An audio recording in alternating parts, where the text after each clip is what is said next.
Well, welcome. Glad everybody's here. We're fixing to start working on this new piece of jewelry here for gift giving that we're making out of snippet roll that we made in another series.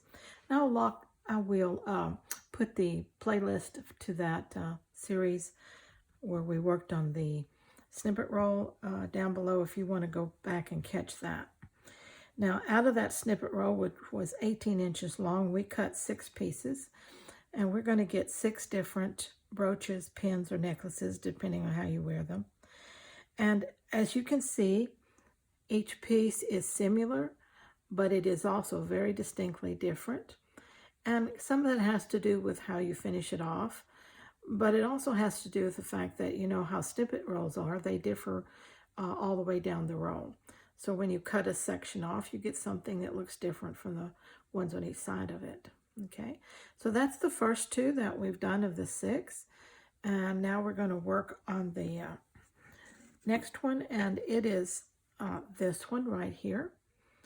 And let me bring you up so you can see better what I'm doing here. This is the next one. Of course, it's going to be put on the black also. To finish it off, but it starts out kind of small. Excuse me. And this was as it came off the snippet roll. So now we're going to start embellishing it. And each one is different. What helps it to be different is when we embellish, if we pull something a little different out of our stash to embellish with each time, that really helps. Okay, I have this pretty little ribbon here that has the glitz in down the middle of it. And I'm using this floss color here. I think it'll work good on this. It'll blend in, but be contrasty too a little. Okay, what did I do? Oh, I didn't pull that tight. Okay. Alrighty. I'm having fun doing these with you. I think that there's so many things that we can make with the slow stitching or little sewing items that we might make. And we make it and we get through and we think, okay, well now what was that good for and what am I going to do with it? And so coming up with ideas and ways to use these elements is very important. Otherwise, we'll quit doing those things because it seems to be a waste of time. Dreaming up things to do is good for the artistic soul in you because it makes you improvise and come up with things you probably wouldn't do otherwise. At least that's the way it works with me. It keeps me coming up with some fresh ideas or just a little twist on an old idea, something that I can make my own.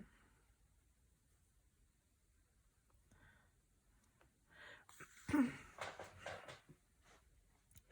really appreciate you spending some time with me.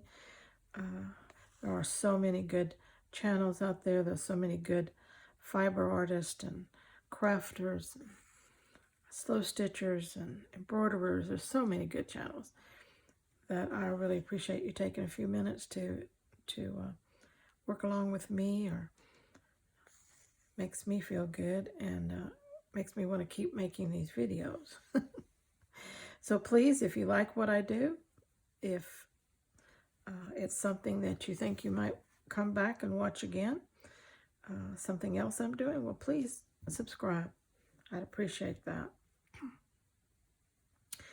Okay, let's see. Where am I going to put this next one? I think I'll fill this little gap right here with just a little of that to tie that in.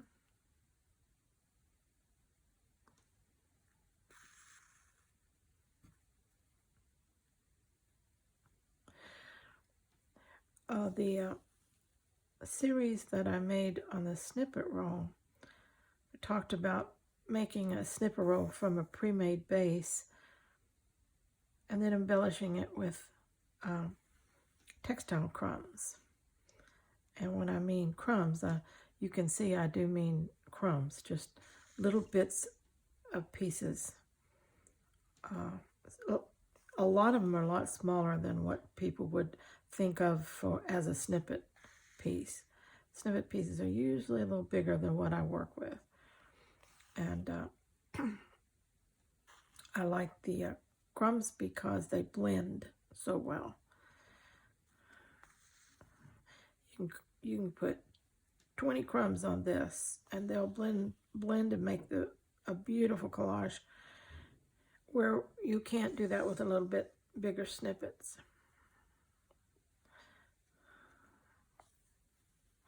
So never think that a piece is too small, because it isn't. Let me see if I can,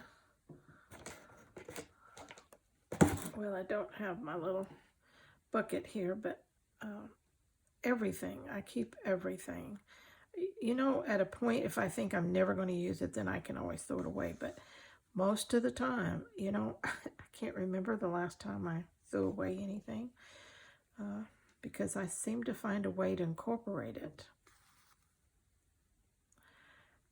You get a bunch of little tiny confetti-sized snippets, and you put something like this down, and you just sprinkle it, and wherever it falls is where you sew it down, and you wouldn't believe how pretty that is.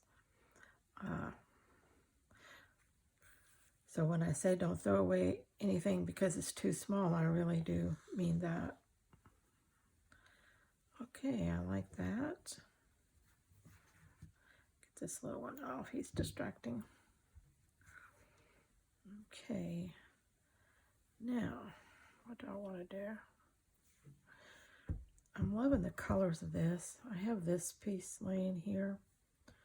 I believe that I will use it. Kind of offsets the one at the top. Kind of gives me a finish to the bottom. I like that. So let's put that on there. This one's going to go quite fast, I can tell. Some of them take longer, and some are really short. Some of the pieces don't need a whole lot, and others were a little plainer and they need a little more embellishing.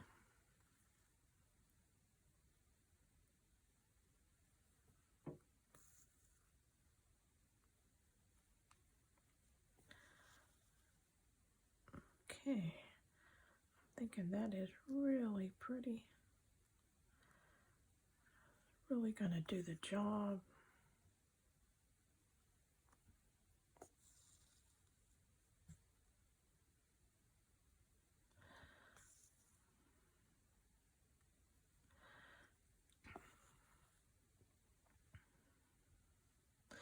This gold here is actually a Christmas ribbon, and when you find something like that, it's small, it's intricate,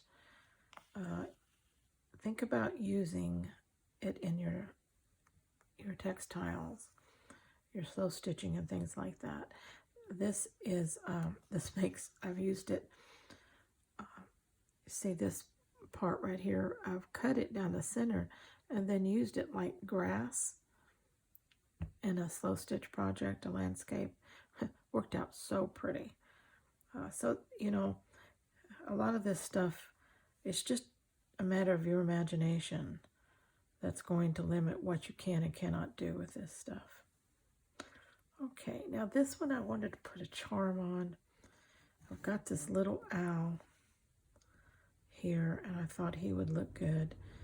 He's gold, where I think he needs to sit right in there. Okay, remember I have to get things centered in this way that my sewing machine foot can go around, and because and not hit objects like this that it cannot sew around. Or over, I should say, not around, but over. We'll just attach him well.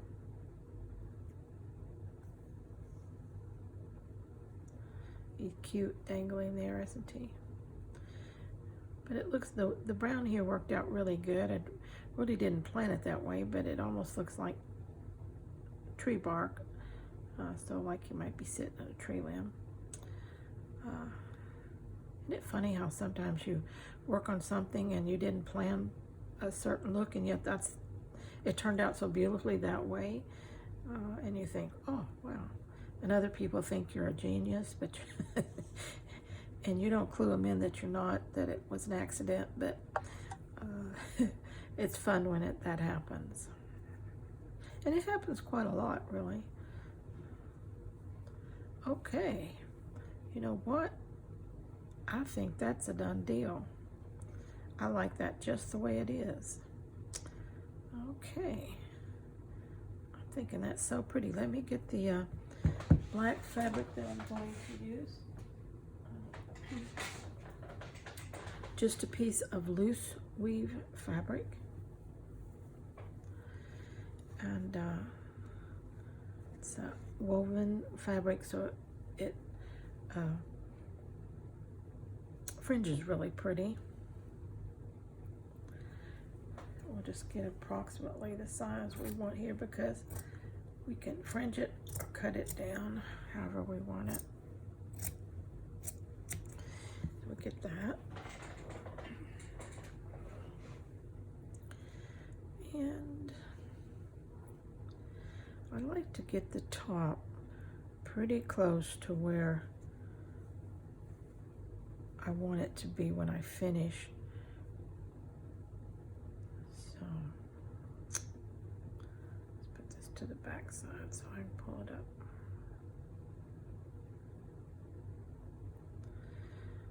That's looking pretty good. Okay, we're going to stitch this down to this loosely. Again, these stitches are just for a little color and interest, and they're basically basting this to the back, because it is, again, I'm going to be machine sewing it to a covered card backing to cover the stitching. Also gives it strength. That's fabric on paper, and so it does give it quite a bit of strength. Also helps it keep its shape. Gives it a little bit of weight so that when you pin it, it hangs well. It's important on a necklace too. If you have no weight on a necklace, that it just doesn't hang well.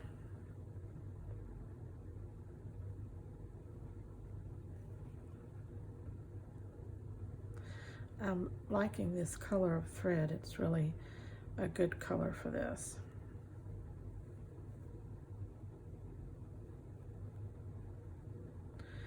A warm sienna brown.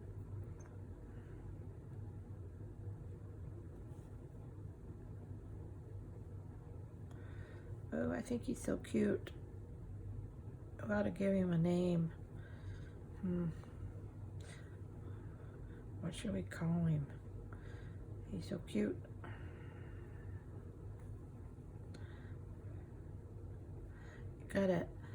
You've got a suggestion? Give me a suggestion for a name for this little owl. Drop it in the comments, and I love comments, so please don't be bashful. Let me know how I'm doing, if you're enjoying my videos.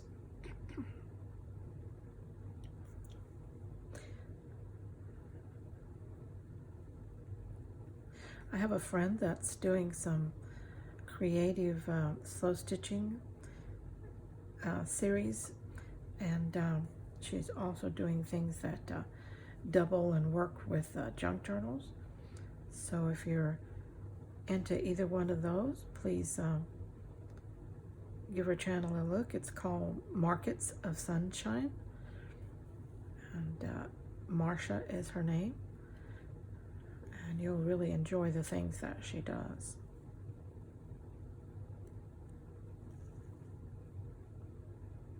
She has a talent for coming up with things that look really cottage core, homespun, a lot of vintage things, and she has a look that's all her own, and I think you would enjoy her channel also. I will also link her in the description below so you can find her easily.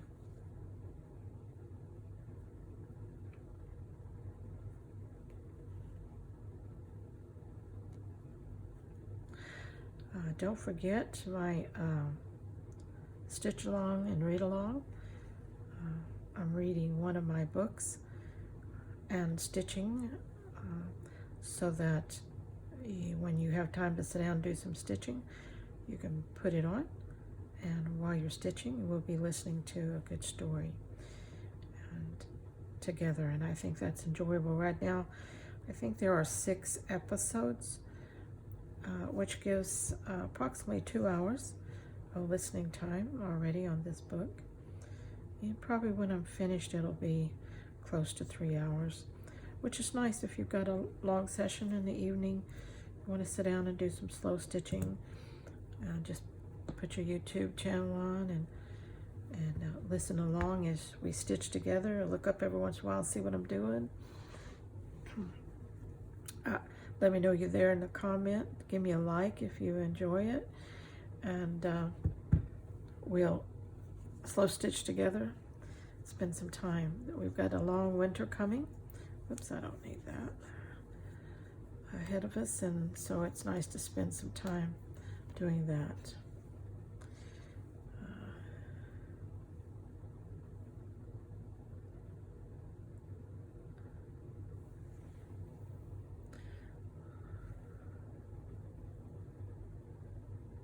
Like any movie or book, you need to give it 2 or 3 episodes to really get into the story, and but then I think you'll be hooked by the characters and their story. So I really hope you'll join me in that, and if you do enjoy it, well, tell your friends about it, and we'll get us a big group together. So, maybe a few months from now we'll have a large group when we're sitting and stitching and listening. Isn't it fun to believe that you've got all these people around you and they're stitching too while you're stitching? Sewing can be such a lonely endeavor because you're just basically alone when you do it. And I've learned about that through the years from being a writer. That's definitely a single occupation, and spend a lot of hours alone. Okay, come across here, and then I will be ready to machine sew this one, and we'll have half of our 6 done. Can you believe that? We're moving on. And like I said, you can wear these yourself. This series is about making small gifts, so definitely they are doable for that, for your girlfriends and families, women in your life, other people. Like I said, when I was sitting with my mother in the hospital, I would create little things and give them to the nurses and dietary aides and nurses' aides, and people who came to clean the room, and just any lady that came into the room. I had something to show my appreciation for their care and their work. You think they work all day long, people do, and very seldom do they get an appreciation from anyone for the things that they do. I have given to my garbage collector, and no, he doesn't wear them, but he said his wife really enjoyed it. So just remember people that come in and out of your lives that may never get a gift of just pure appreciation for nothing. No reason to give it except that you just want to make them happy. I created myself a knot here. Let's see if I can get it out.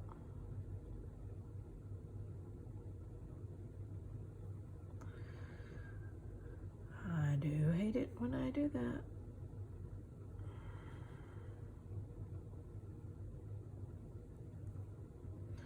And this one's going to be stubborn. He's not going to come out. So you know what we're going to do? Again, mistakes call for improvisation. We're going to incorporating as part of this.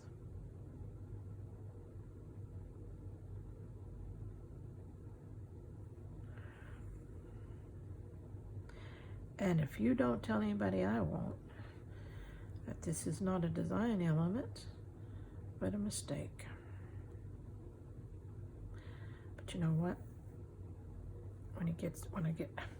Well, I just keep doing it. What's wrong with me? I think I'm catching threads.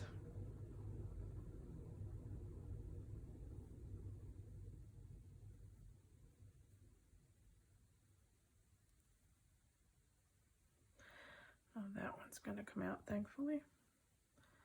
I think I need to give my thread a chance to unwind here. Take some tension off of that. Let's try that again.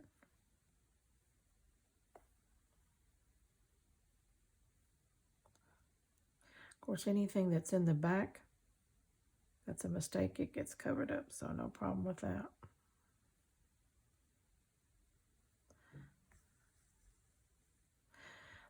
This just looks like another chrome I put on here. So that's good. A little more woodsy effect.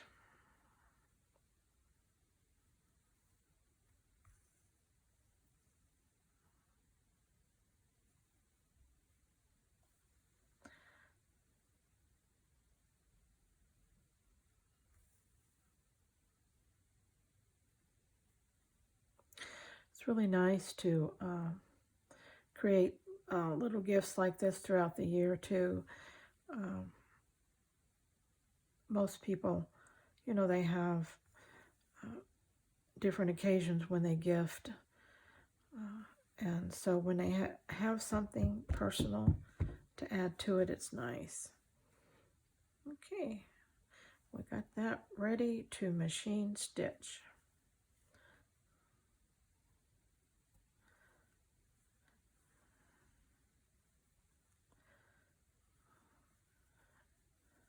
Don't have to secure this heavily because everything back here gets covered up and sewn in.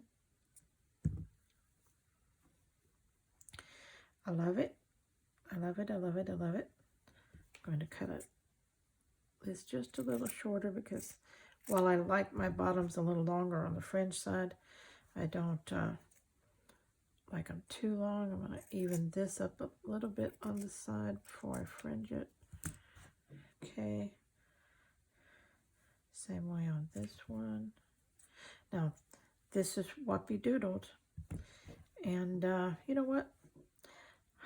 I'm going to do something about that. But what? I'm not sure. Wonder if I could, yes. Let's add, you see this? Let's just add. It'll look like greenery for the, since we're making this look so much like a tree already.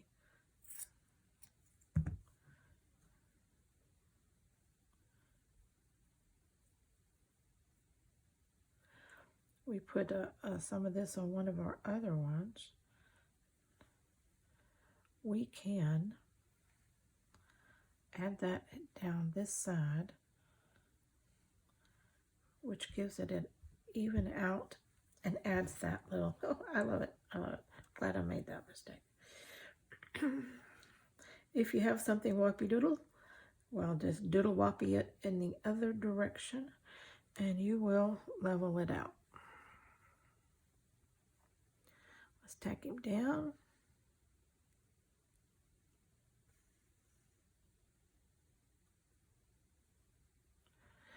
I don't know where I got that expression, Whoppy Doodled, but I think my mom used it all the time. And anytime something was crooked or didn't balance right, she'd say it was whoppy doodled. And I wish I'd asked her where she got it from. Probably her mom. And so if it's whoppy doodled, you doodle whoppy it to get it right. So don't forget that. That's a very important sewing term.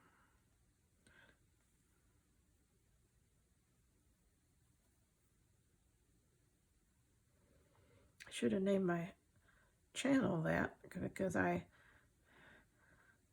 doodle whoppy a lot of things.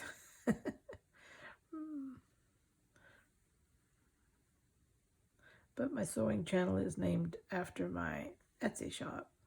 So, you know what, when you're branding something, you got to keep it consistent across the board so people can remember your name. And Icky Chic Designs is my Etsy shop.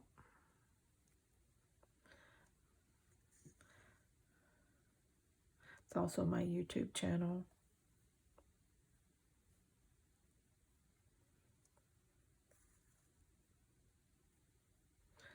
Name, as you know, because that's where you're at. Of course, my name is Linda. I spell it with a Y,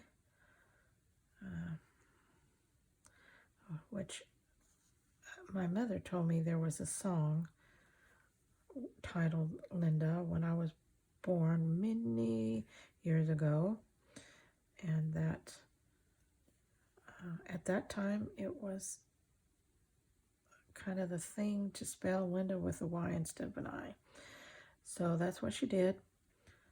Of course, all down through the years since then, it has caused me no end of problems, because I think every legal paper I've ever done, I had to redo because they misspelled my name.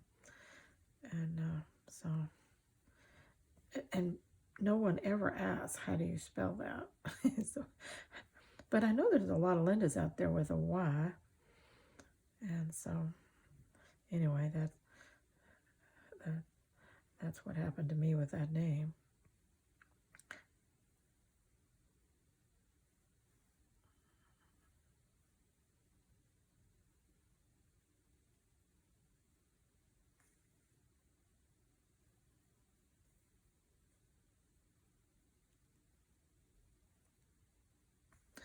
If you're visiting and you have a YouTube channel of your own and you enjoy what I do and think others would too, I'd appreciate if you'd give me a little support on your channel, and I will surely reciprocate it.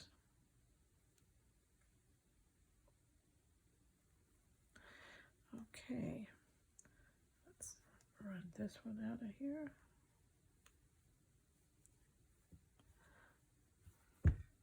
Oh yeah. Oh yeah, that, you know what? It needed it. Isn't that cute? I love it, love it, love it. Okay.